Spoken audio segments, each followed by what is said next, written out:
Hello, what's up everyone? Welcome back to another video. Now today I'll be showing you how I make these delicious, gorgeous glazed donut. But before we jump into this video, don't forget to like, comment, share and subscribe to this channel for more awesome content. So guys, let's get started. So here I'm going to go in my mixer with some warm milk. I'm going to add some sugar and I'm going to go ahead and add my yeast. A full written recipe will be down in the description box, so you could go ahead and check that out. Now I'm just going to give this a good mix and cover this to proof for about 10 minutes. After 10 minutes, my yeast is good. This looks nice and foamy. So to this, I'm going to go in with some softened butter. And I'm going to go in with an egg.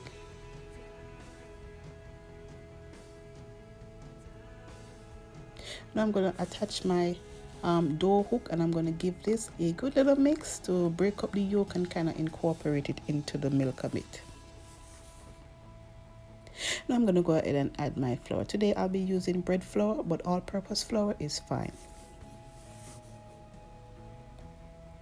And I'm going to go ahead and add my salt and I'm going to mix my dough until it comes together.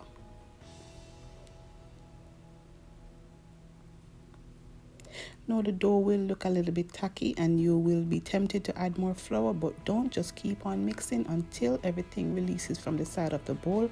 This is the consistency you want your dough to have for a nice soft and chewy donut.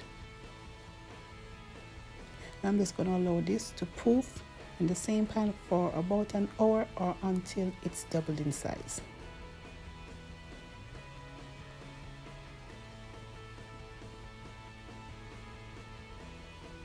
Now that my dough is doubled in size, it's time for us to roll out our donuts.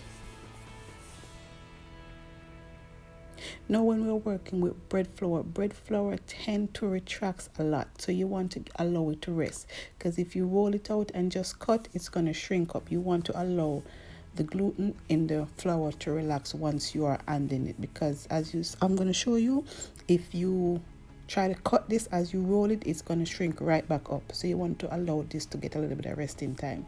So once I'm finished rolling this out, I'm just going to allow it to rest for a bit, and then I'm going to go in and cut out my shapes. Now here I'll be using a round cookie cutter, but of course if you have a donut cutter, that would be awesome.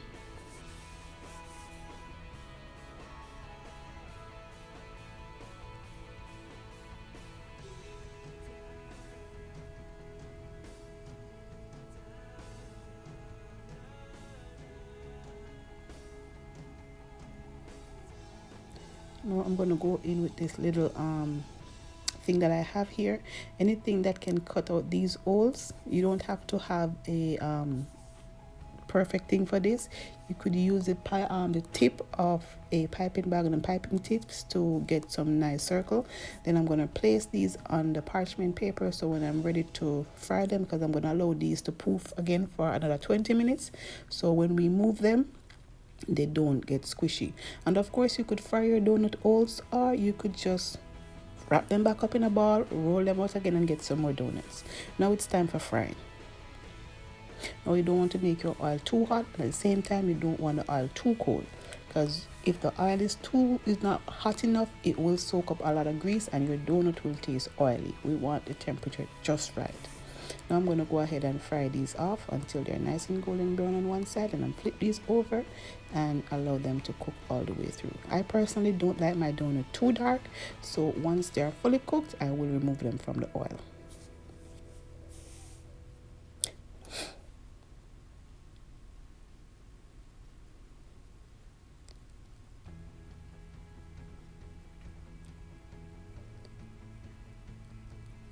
Now these are the color I'm looking for. I'm going to go ahead and remove these and place these on a wire rack and allow all the excess grease to drip off.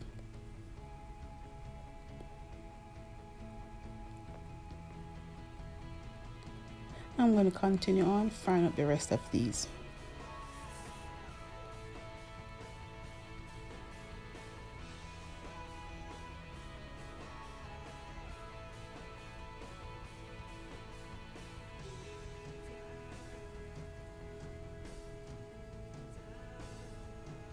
Now for my glaze, here I have about a pound of powdered sugar, some melted butter, and some milk, and I'm going to go ahead and create a glaze. You could add a pinch of salt to this to balance out the sweetness, and I added some vanilla flavoring.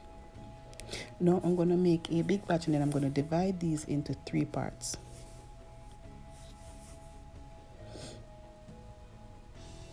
This is the consistency I'm looking for. I'm going to go ahead and divide this up into 3 because I'll be making 3 different flavored glaze or color, whatever you want to say it is.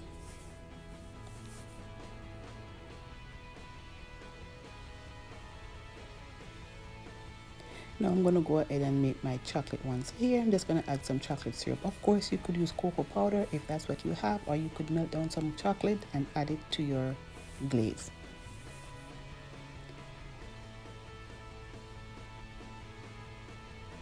And to this one, I'm just going to add a tad bit of gel food coloring.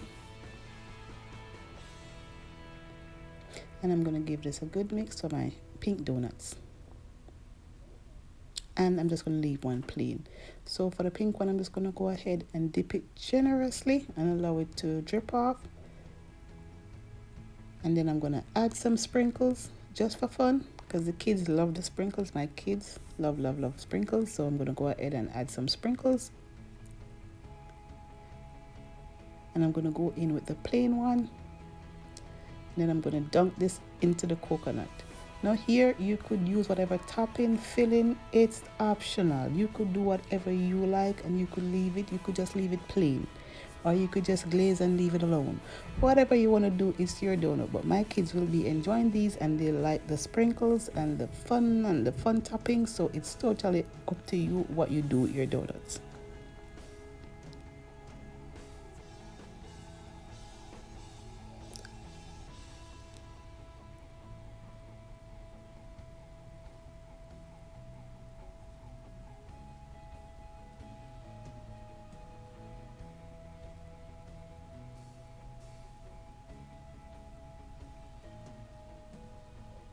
Now here in a bag I have some white chocolate melted, and I'm just going to go ahead and drizzle on over my chocolate glazed donut. I'm just being creative here, guys. You could do whatever you want. It doesn't really matter. The fact of the matter is they taste pretty amazing. Let me know what kind of topping you like on your donut down in the comment section. And there you have it. My donuts are done. If you like this recipe and you like what you see, don't forget to hit that subscription button, give me a big thumbs up, and you could also share this video. That's it, my beautiful people. I thank you so much for watching. These were super delicious and tasty. You could tag me on Instagram at Toya's Kitchen if you try this recipe, and let me see your creation. Until then, I'll see you in my next one. Have a good day, and bye for now.